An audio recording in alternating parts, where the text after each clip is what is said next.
How's it? Oh, been tough staying home for this pandemic, yeah? Mean kind on the Wahoo.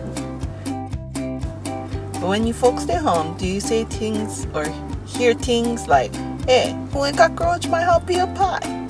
Or, brah, you get mango, bust 'em out. If you and your ohana like cook together, bust laugh, then grind afters, check out this book called Poo Poos to the Max.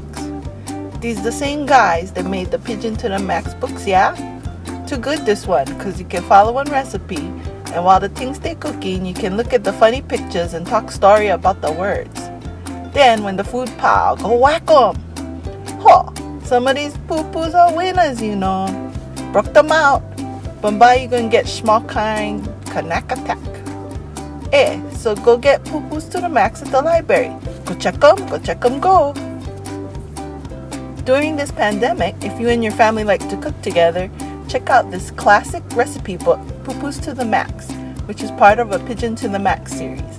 You can follow one of the recipes inside, and while it's cooking, you can look at the comics and vocabulary. When the food is done, it's time to grind. So check out this book and others in Pigeon at your local library. All right.